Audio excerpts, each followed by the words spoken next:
FADD Studio is an award-winning interior design studio based out of Bangalore. Co-founded by Farah Ahmed and Dhaval Shellugar, the practice has worked on a plethora of concepts, stretching from residential projects to hospitality. And in that process, it has become one of the most successful design firms in the country. Dhaval is as reclusive as Farah is outgoing, and the two form an interesting yin-yang pair. I asked Farah about their journey thus far, how they learn to price their work, and what signifiers mark out a FADD project. First of all, it's very unusual.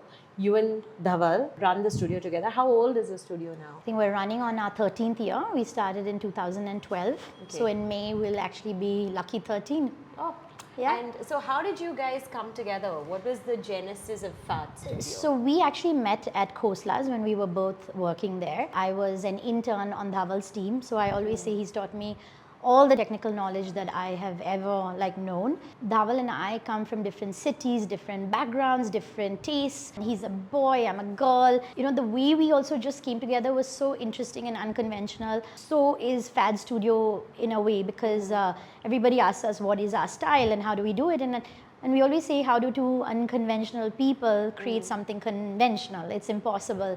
So we have this weird invisible thread that connects us, even though we couldn't be more different than chalk and cheese. You know, he'll go to an exhibition and I'll go on another day, and I'm like, Dhaval, for our office, he's like, yeah, the stem light, right? And it's weird. We're just, when it comes to design, we are identical for every project. We think of the same thing, the same color, 90% of the time. And I'd say 10% of the time we definitely fight. And then when we fight, we are on the opposite spectrum, which makes our projects so interesting, because in that moment of decision, we really do what's best for the project. Not his way, not my way, but the right way for the project. So when you say that you both come from very different backgrounds, what does that mean? I know that to catch Dhaval in a public place is a rare. You're sort of the face. So, but what do you mean by both of you coming from such in terms of different backgrounds, he comes completely from a design background. He studied design. He worked in a design firm in Bombay, and he had a very straight journey. I, on the other hand, had no idea what I wanted to do, because I wanted to do everything. So I started off wanting to do law and journalism, and went to a liberal arts college in the US, where I took a photography class because I was always interested in photography and I couldn't do it here. So the darkroom process kind of just lured me in, and I ended up being a major in art and political science. And of course, the journey after that wasn't easy, because what does an art major with a political science major do? So I worked in Ogilvy for 2 years in New York and came back to India, showcased my art, and met Sandeep Khosla at an art class where my mom suggested, look, you're not going to do photography your whole life because the art market for photography is very nascent, despite a map, despite all of that. So I said, sure, because I also had so much fire under my ass, so to speak, that I couldn't just live the artist life. So when I started working for Sandeep, I realized that it was a perfect blend of creativity and business if I did it on my own. And after working there for about 18 months in Dhaval's team, I decided to get my master's, and I told Dhaval, when I come back, let's do something on our own. And we did. So, I mean, you guys are, I think one of the nice things about being based in Bangalore is also just the fact that, because there's so much of an outsized focus on a lot of the practices that are in other cities. And I think it's very interesting when practices like Soumitra Ghosh, Sandeep Khosla, and Amrish's, and Vinita, yours, that you're able to sort of sit in a smaller city, but be able to kind of work in all of these other places. What are the other places where you've got projects going right now? Right now, currently we have work in Hyderabad, in Dubai, in Madras, in Bombay, in Alibag. And so how big is the team? We have about 13 people in addition to Dhaval and me. And you do both architecture and interior design? No, we primarily focus on interiors, but lately we've had 2 clients who've come to us and said that we really like your interior style. So could you also do our architecture? So we hire architects that complement our work. So it's a one-stop shop for the client. So one of the things that I really like about the work that you guys do is your sort of embrace of color. Yeah. right? Because a lot of, there is this kind of, in India right now, I feel like with interior design, there's this sort of little bit of this hierarchy of color, and we're afraid of, because color is very difficult to use, and people will It scares people. It scares people, and there is this kind of, I feel like we've inherited this, you know, sort of hierarchy of color, in the sense that we think neutrals are beige and cream and white is the way to go. But we've always used color, we've always embraced it and have a natural especially way with in it. India. Yeah, and I really appreciate the fact that, you know, you'll find dusty pink walls and dusty blue walls in your projects. How did you and Dhaval sort of figure out a language, if at all, and sort of a feature, because you're two separate people? How did you both sort of come to a certain, you know, maybe one or two sort of, I would say, trademarks of your work? So I think to answer the first question, I think that the definition of neutral is completely wrong. I don't know why people think that neutral means beige and white or brown. I think neutral is defined incorrectly, and I think in a space that's completely black and you have one white wall, I would say black is the neutral and white is the highlight.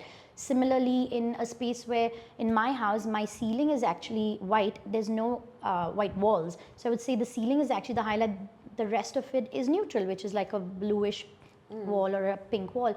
So I believe that the Western concept of design has really influenced Indian designers, and I'm guilty of it too. When we talk about neutral homes, we try to emulate the West and make our homes a lot more international. And sort of by doing that, we lose a little bit of our own DNA. When we had the availability of material, our homes were recognizable by that region. You know, laterite was only available in Goa, so I know it's a Goan house, but now I'll get marble from Brazil and put it in my home in India. And in trying to be international and global, I feel we are losing a little bit of our culture. And hence the answer to the question, we're also losing the use of color like we used to.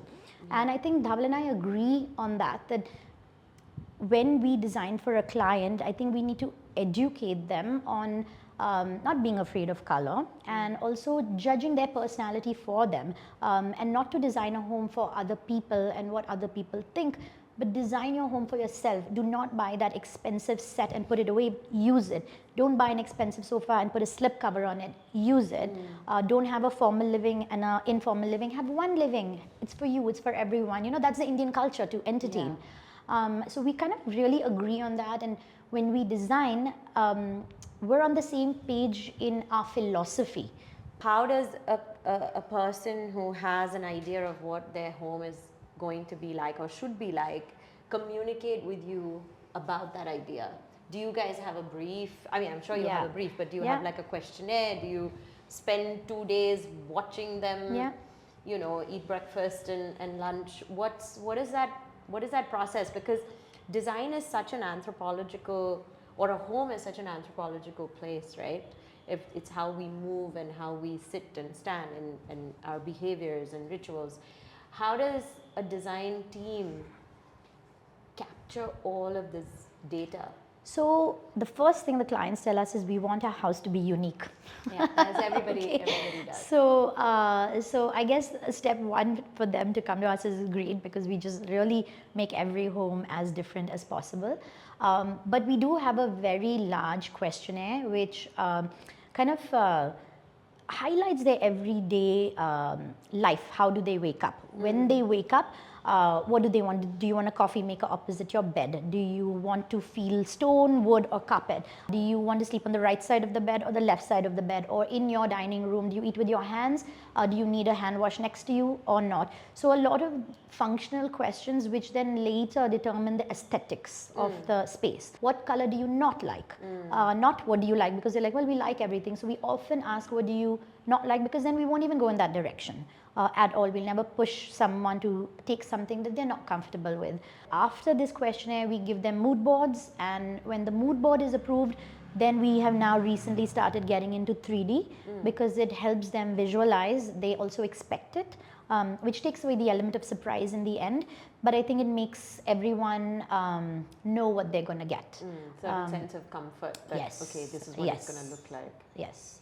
I know you're going to ask how do we deal with clients and their spouses and their mothers and their children and grandmothers, and Dhaval and I are secretly taking a course of therapy for ourselves and also a course of psychology to deal with the clients so we can be their therapists.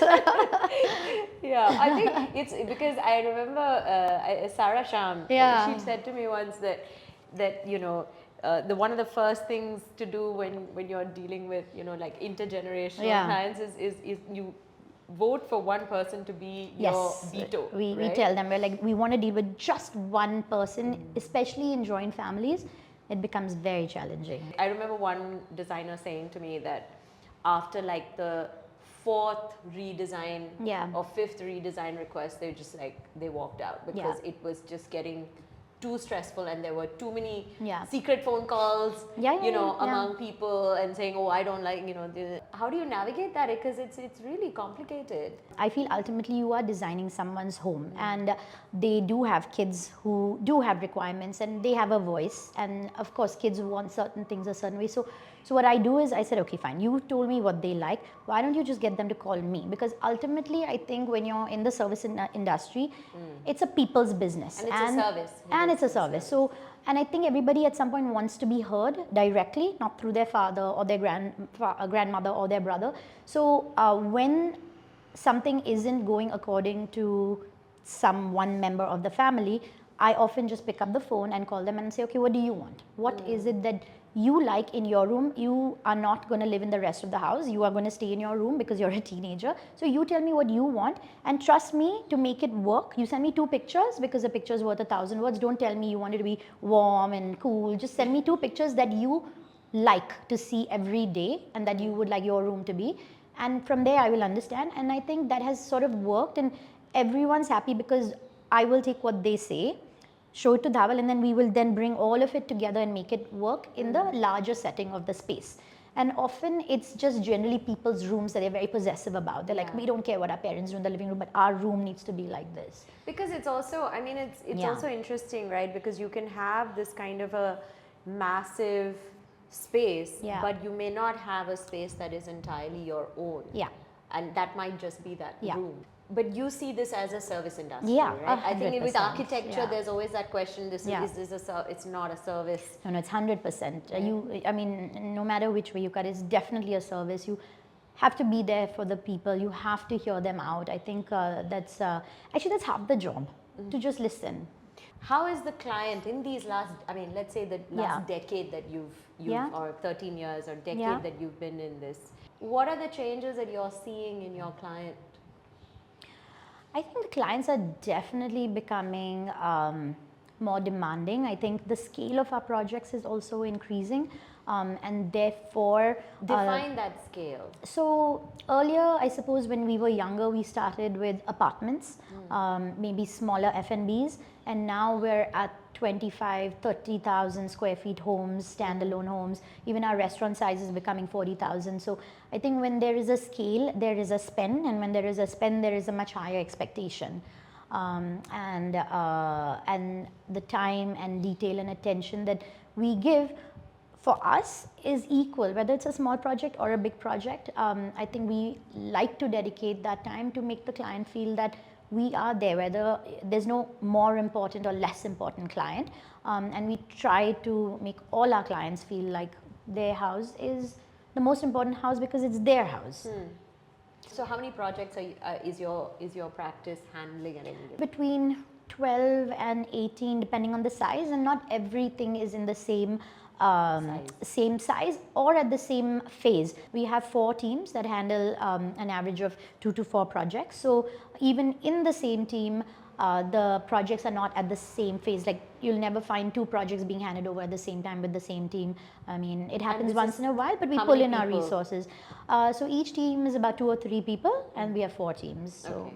And spaces of that scale, Yeah. then what kind of time is that taking? A lot. So now we've just signed a project that's about 30,000 square feet large, and generally those projects take 2 years or 3. But this particular client said we want to finish it in 1 year. So for us, it's equal 30,000 square to feet in 1 So for us, it's that one project is equal to 3 projects because of the scale. Also because it's a joint family over 3 floors, it kind of equals to about 3 different projects. And so your starting point for something like that is, okay, you have the brief and you've had these discussions. Yeah. What happens after that? What's the... We have always had something very odd that is our starting point. For one of our projects, we had a candy wrapper that had a lovely olive and rust tied up into a dull gold that was just the palette of this one house. Sometimes it's a piece of art. Recently there was a house where the entire home was started with one single manchaha rug from Jaipur, and the entire 9,000 square feet was just based on its colors, its like story.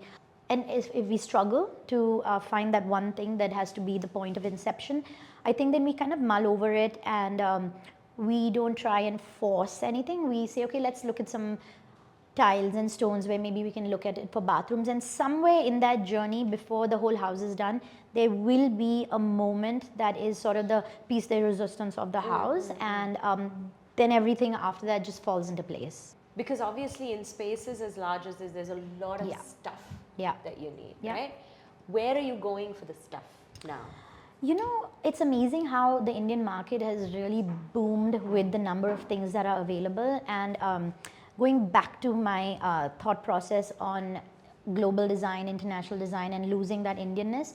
And I never thought I was the kind of person who wanted to do Indian design, but now that I see these homes becoming so anonymous, I kind of want all the homes that we design to have context, that sure, it's global looking, but you also know that it is in India somewhere, maybe through, or it belongs to an Indian, by use of accessories or certain heirlooms that they may have collected over the years, or just a rug, or so for the stuff that we buy, we look at a lot of different options from Europe for all their like outside sofas and lights and furniture. But nowadays, even for the common areas, we're finding that there's a lot of beautiful design in India that are showstoppers, like art furniture. We've used a lot of things from Beyond, Within, this and that, Josmo, Rushad, Ravi, like there's like a whole list of Indian designers that we often look out to.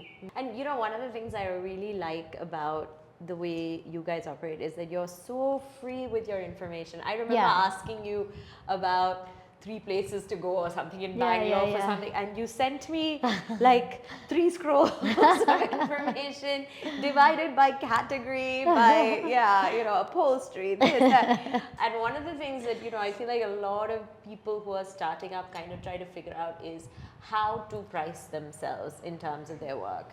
So can you sort of give me an idea of how that works for you guys? So when we used to work for Sandeep and Amresh, I think the standard then was to have a percentage that you work with, whatever you were comfortable with, and where you were in your practice.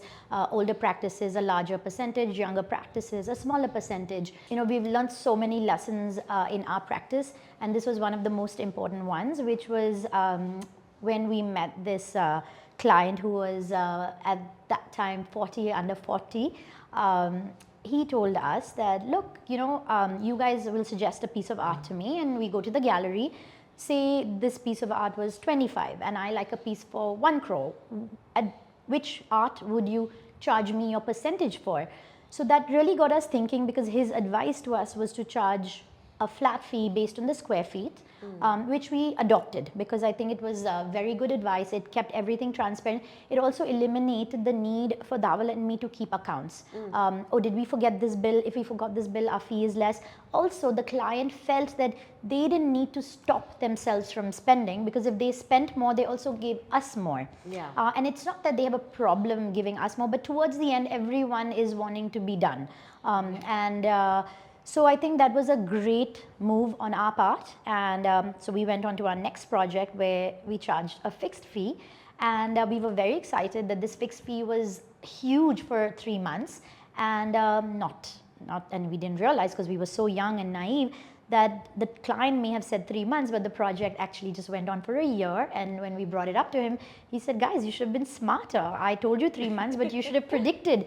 And that was another very hard lesson learned. So then we incorporated a clause in our contract that said we will charge a fixed fee based on the square footage of your house. And again, I would say this to any designer, see where you are in your practice and see what you're comfortable charging, and every year increase that per square foot rate.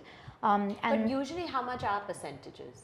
Percentages could range anywhere between 8% to 15%, and I'm sure there are people there who are taking 20% too.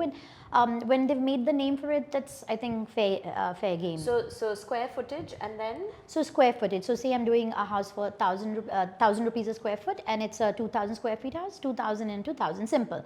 So the other added clause that we have is that is valid for a certain time frame, which is agreed by the client and is agreed by the designer. And then we have a couple of months buffer for delays by the client and us and acts of God.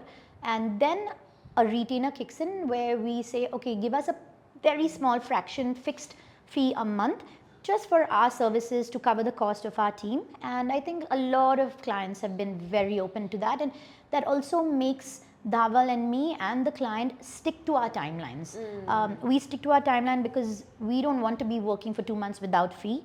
The client sticks to their timeline because they don't want to pay that extra if the time. So I think it's a great formula that has now, I think, worked for us. Yes. How do you manage when you've got these teams working in other places? Because one of the things, you know, people will say, oh, something is of great quality. And one of the lessons I've learned in India particularly is that your idea of quality and my idea of quality and the other person's idea is completely different, right? And depending on who you're talking to, this notion of it is very is very skewed. So when you have projects in other cities, how are you going to see if, you know, if a line is straight and if, you know, corners are matching, and how are you able to sort of keep a tight leash over projects? So what I've found is that the people who hire us from other cities are very OCD themselves, and they are taking a risk to hire a studio outside of their comfort zone. And I think often they take a personal interest in the project when they do that. I found that someone who is from Bangalore and hires us, they leave the entire onus on us. But I found that the people who hire us from different cities know that we're from a different city and also give a lot of personal attention to their own project. They hire teams that they are comfortable with.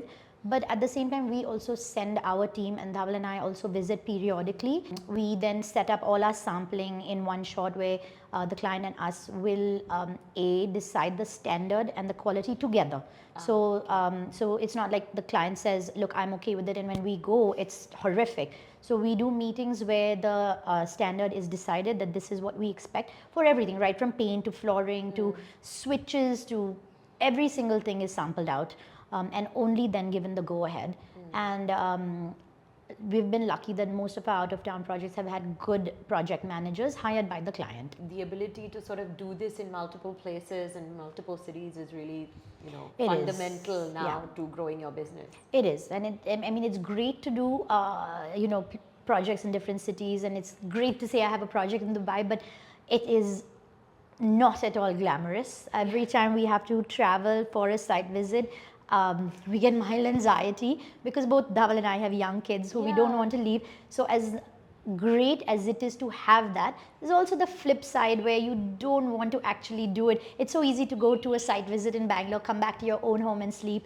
Here the production is a lot more, especially in projects that are further away, like in Alibag. It's not like you get into the plane, get in the car, you get in a plane, get in a car, get in a boat, get in a car, go to the house, and then repeat that. And often we've done it for a day visit to Alibag because we've just wanted to come back home and sleep in our own beds. You both have young kids. Yeah. And, you know, I mean, you've been working throughout. How many days a month are you on the road?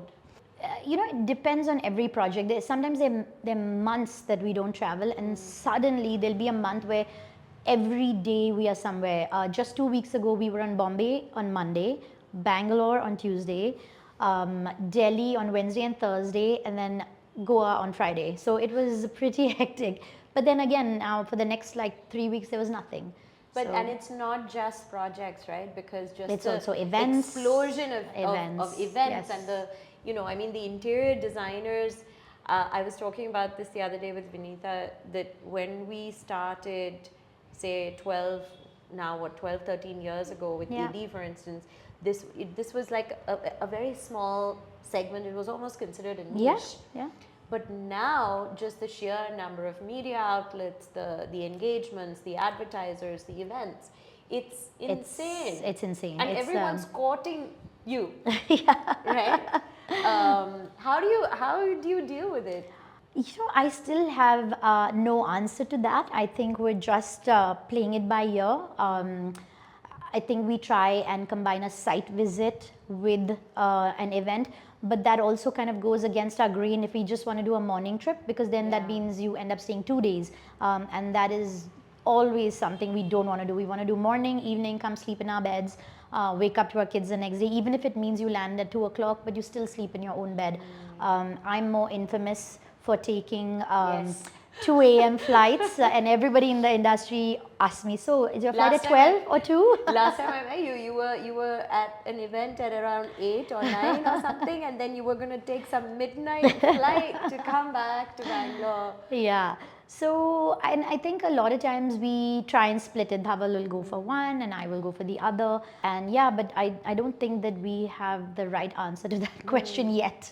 Where are your projects coming from? How are people discovering you? You know, it's all word of mouth. I think we've done one project through Instagram, and everything else we've done word of mouth. As important as it is for a client to vet us and hear about us from other clients, has become very important for us to know who we are dealing with. So if I don't know where the client is coming from, and I don't know at least 2 people who can vouch for the genuineness and the willingness to pay for our services, and I don't vet the client with 2 other people, we will not take that project, because I think it's become extremely important to have a ethical client who understands that we are working, and not to have us run for payments or have them treat us in a disrespectful way, or think that just because they pay us, they own us. So we are as picky about our clients as they are about us. Because it can be tricky, right? The other side of being in what you consider a service industry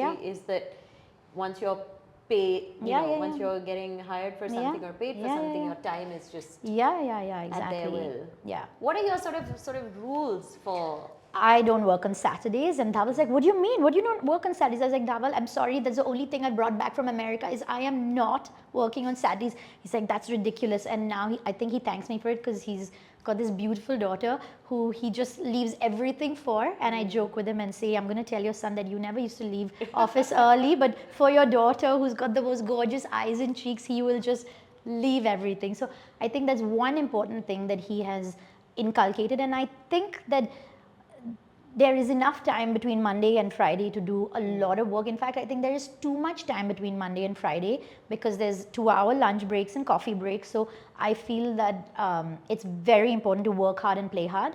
And just the way my dermatologist is not going to meet me on a Sunday, why should I go to a site on a Sunday? I think everybody should respect every profession, and personal time is as important as work time. And I think those are some of my very important rules.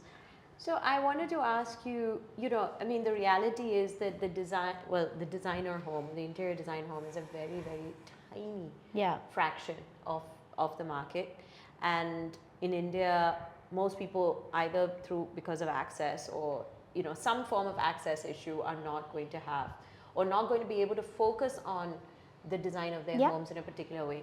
As someone who has, who's seen this space for so long, what would you say to someone who has to do this, and most people have to do it themselves? What would you say is a good starting point to think about their space? I think the most important thing that I would tell, especially Indians, is first, design for yourself. Do not design for your guests. I think that's the most important thing, because once you accept you're designing for yourself, you realize that design is all about emotion. Then you are willing to buy what makes you happy and not what looks good for a guest. and that emotion will tell you exactly what you want. And I always tell people, find that one thing that's not negotiable for you. Like for me, it was the two Baxter chairs that I told my husband. I said, we can do whatever we want, but I really want these two Baxter chairs for my house. And I tell even my friends that they're like, Farah, how can we design our space? I said, it could be a wall that you just want a red wall, and that's your non-negotiable. And start in one place, and then it all slowly, like dominoes, just falls. And do not compromise on that one strong emotion. Follow your gut for that. It could be a piece of furniture, it could be a rug that your grandmother has given you that you must find a spot. It could be your kitchen, that the kitchen has to be the space that is the entertainment space and the living space. So make your kitchen the center, but never focus on everything all at once. Start small and it will all fall into place. I'll tell you one thing that I've noticed in a lot of self-designed spaces is that when people start, they start with the public space. Yeah. And it's sort of put together properly. Yeah. Then by the time they get into the bedroom, they kind of lose interest. Yes, completely. It becomes like the place where, you've kind of lost your passion, like whatever. And it's and it is hard, right? To think of an entire space in a... And I think it should never be an entire space ever. Whether it's me or somebody who's designing their own home who isn't a designer, I think it always has to be done in bits. Because I think if you think of everything as a whole, it's too overwhelming. As someone said to me, like sort of leave bits undone. Of We course, were talking about this earlier. I mean, it's okay to do things in bits. Yes, it is. Right? It is. It's not all going to come together at any one point. It can't, and I feel like it shouldn't, because then you're not making a museum that is for people to see. It has to be a space that evolves with your tastes. And I always also tell people that it's important to keep moving things around. Nothing has to be permanent. And that will also make you like your space more, because then things start to look different. Every time somebody comes to my house, my foyer is completely different, because I think I actually get bored of seeing it. So then I'll put something from one area to the other and then bring that here, and it keeps evolving and it keeps it interesting, it keeps it fun. And I highly recommend that. Don't ever think something is permanent. From the perspective of a designer and a client, one of the things that I've always been curious about is how do you leave enough undone for them to sort of add their layers over a period of time. We're very, very uncomfortable sometimes with negative space and a bit of emptiness, especially if you've hired someone for that, and you feel like, oh, there's this spot in a corner and I want something there. So how do you as a designer, sort of make a client understand that just leave a little bit? So I think we also gauge the interest of the client to do that. So a lot of clients have also told us, listen, don't fill up the bookshelves, we'll fill it up for you. So we will make sure that every shelf has something, but not enough that things cannot be added to it. Say in a shelf, we'll just have one book with a little, ashtray on it. So if the client ever goes and buys something in their travels, that can just be moved to a separate area. Then we have clients who say, no, we don't buy things when we travel, we don't have anything collected, please finish it. And even for that, we tell them, look, we're not going to finish it on the last day of the project. Give us a couple of months to style and we will let your house evolve over time. So we're doing this really big house in Koramangala and we've handed over the house in January, but we are still styling it as and when we get the right items. And the client is okay with that. And we've told her, look, we do not want to buy things online all the time. Sure, some things we can get your pillows and your accent cushions, but for your bookshelves, let's wait, let's scout around, let's get what's right for your house, and we'll spend the next 1.5 months getting the right pieces for them. So even if they don't want it to evolve over 4 or 5 years, at least we'll do that process for them in a shorter way. So how does that work for you? So say for instance you're at a gallery, you've got 4 projects sort of ongoing. how do you, I mean, I'm just trying to understand, because you know, when you're, you know, as if I'm putting a space together, then I'm Yeah. focused on that space, Yeah. and it's just that. Yeah. But how is your mind segregating Oh, my different? mind is like 5 folders. So And all do you 5 folders take are a open. picture and send it to? Yeah, often I do that because I feel like I can do about a million things in 1 minute, and I do it because then the clients, like, she's there, she likes it, and they're also willing to say okay. And but then there's some clients who say, oh, maybe like for the art fair, I sent like 5 clients, but only 2 ended up buying something. But at the same time, I feel like if I do it when I'm in the moment, my emotion of that particular item being the right fit for that particular space is also conveyed with as much enthusiasm to the client. And half our job is also about communication. If we don't tell them how good it is, they're not willing to Risk it. put that much money, because they're not, I can't just send them a picture, be like, oh, that's the wall. Like, I think they need to be convinced a bit. So that's therapist, communication. Yes. Mathematician. And finally, somewhere in the end, there's interior designer. But it's I mean, so what are the tools? I mean, obviously sending things on WhatsApp. Yeah. But do you have any other sort of either tech or non tools? Yeah, so I think our process is very clear. Like, we always have 1 or 2 meetings meeting the client, and once we're appointed, we go visit the site. After we visit the site and just sort of like feel it in our bones, we start to design the black and white plan, just the black and white plan. And when we do decide the black and white plan, there are already certain forms and elements and colors going on in Dhaval's in my head, which we do not share with the client. We just do the black and white plan because that allows us to do 2 processes simultaneously. Once the client has okayed the black and white, then my team works on the services like your electrical, lighting, plumbing, which has nothing to do with the actual design, because we've already sort of put in certain forms and shapes that will come there. And then Dhaval and I will sit and put the mood board together. And then we'll show the client the mood board and then explain to them, this is why we had this particular sofa under this double height, and we're cutting out this double height. And then they start to understand. And when they're primarily okay with the direction of the mood board, then we get into the 3Ds. So, and then once the 3Ds are approved, then all the shop drawings begin. For a lot of people, they don't realize, for instance, that the electrical and the wiring, for instance, has to come pretty early. Of course. You know, you Yeah, kind of yeah, have to decide. So if there were sort of 4 rules like that, or I don't know, it could be more than 4, but some of those basics, I mean, what are those basics? I think the most important things are the services, because it's ultimately nobody wants to see it. So it's like a girl putting on so much makeup to look natural, right? That's how false ceilings and services work. There's so much wire in the false ceiling. There's so many conduits. There's so much framework to hide your ACs, your electricals, the points for your fan, that you have to get that right. And ACs are the worst because I had a heart attack. You know, we took this space, and then of course we needed an air conditioner here, and then we're like, okay, I'll install an air conditioner.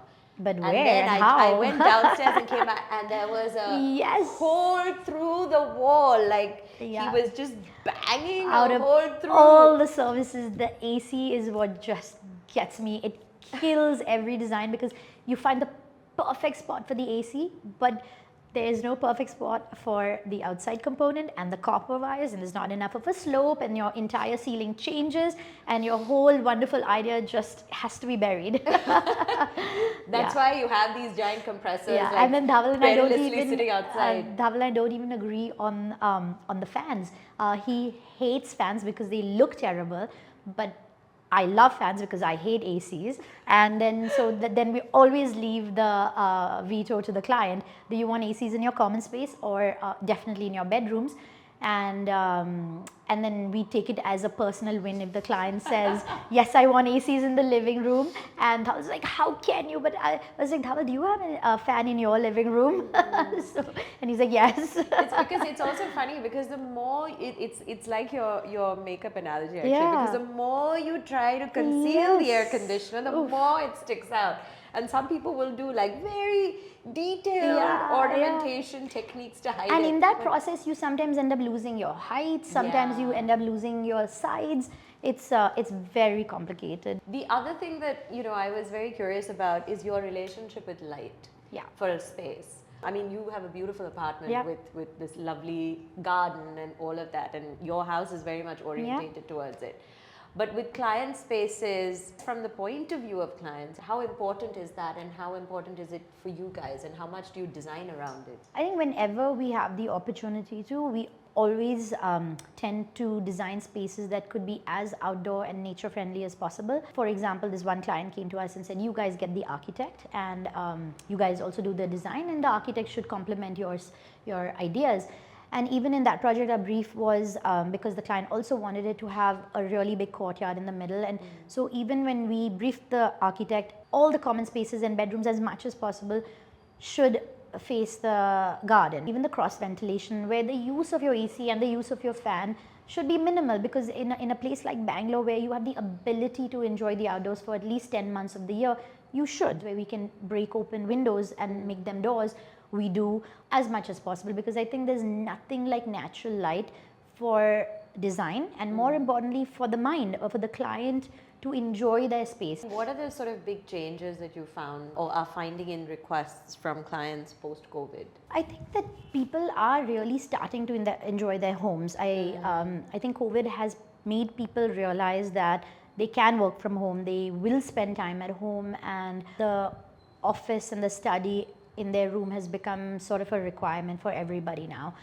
Because even if it's 1 hour that they can come home and do work, I think that requirement is very, very important. The need for plants, I think people have started appreciating. They're like, where can we put a plant? Even in our bedroom, one plant. I think it's a very subtle shift in what they say, but I think they're realizing that plant just brings a smile to their face.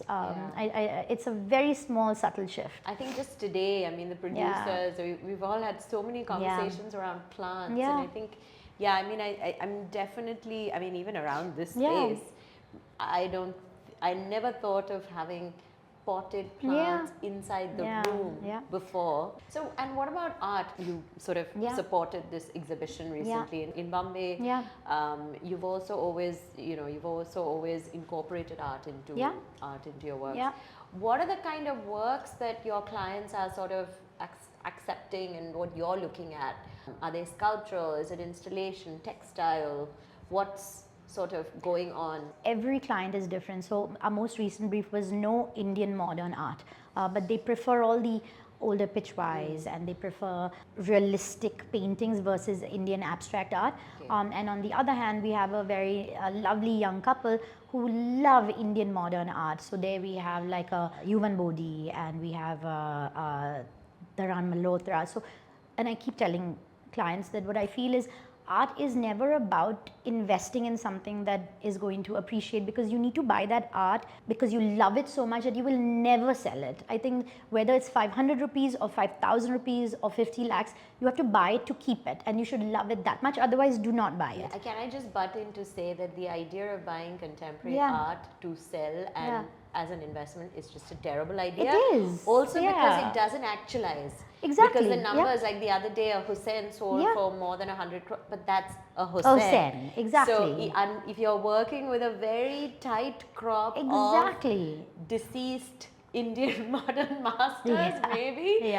But otherwise, to buy art for investment among not at all. Practicing artists it's a terrible or idea. If you buy and you regret it. or if you buy Damien Hirst, who inflates his own art. I mean, and then it's really you're just I mean, if at those price levels, it doesn't even matter. You could if you're able to afford that, you should just go ahead and do whatever. But anyone who's buying it with the idea that somehow you're going to buy something for 5,000 and then sell it for 5 crores, it doesn't happen. It's ridiculous. I mean, that's not how the art market works, right? But I am a huge supporter of all kinds of art. I just got a call today from a girl who sent me a PDF, and I looked at it before I read it, and there were some really lovely pieces in there. And then I read what it was all about, and there was all this art created by autistic adults. Very lovely, and the thing is, art doesn't have to be expensive for it to look good in your house, and every house is not a magazine house. What is the goal? That your house has to make you happy, or do you want that house to be in a magazine? And then you make your decisions. And not to say that your house will not be in a magazine if there's no expensive art, right? It's also, like I said, I think it's a lot of emotion, and it's also a lot of collected things. It's also things that you are attached to, that you've grown up with, that also complete your house. Like I have a cannon that my father-in-law brought back from a ship that he got from Russia, and my husband just put it at our entrance, and everyone's like, oh, what is this gorgeous sculpture? I was like, it's not a sculpture, it's just a cannon.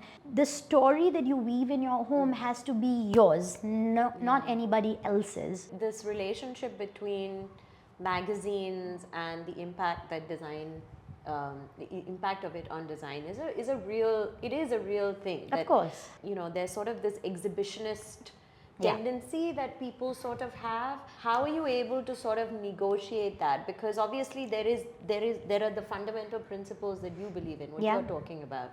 But a client might come and say, hey, you know what, I want my my house in a magazine.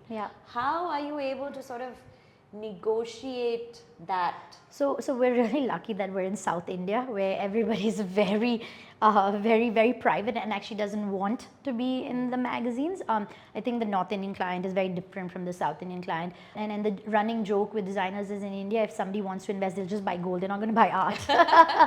So I feel like we've been lucky where not many of our clients are the exhibitionists.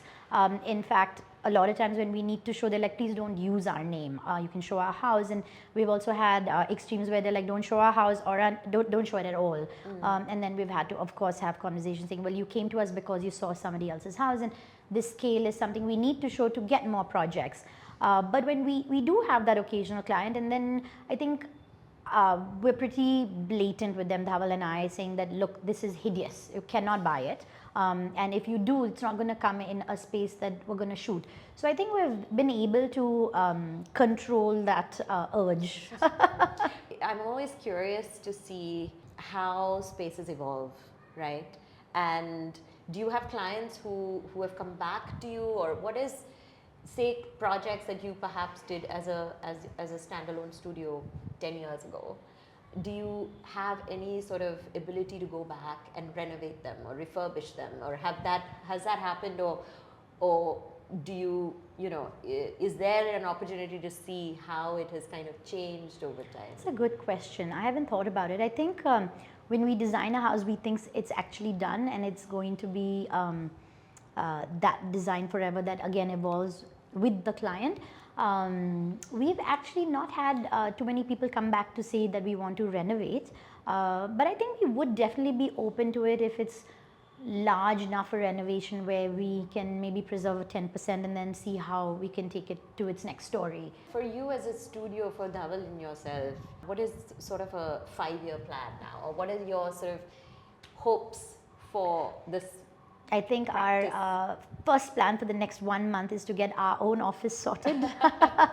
And then I think after that, we want to obviously grow our team a bit more, not too big, maybe have a team of about 20 and sort of be in that sweet spot. And we did talk about doing a lot of projects outside of India, but I think now we both like the fact that we can be grounded for the next 5 years till our kids are older, and then perhaps do more projects outside of India. But we both would love to do a boutique hotel with time, like not in a hurried way.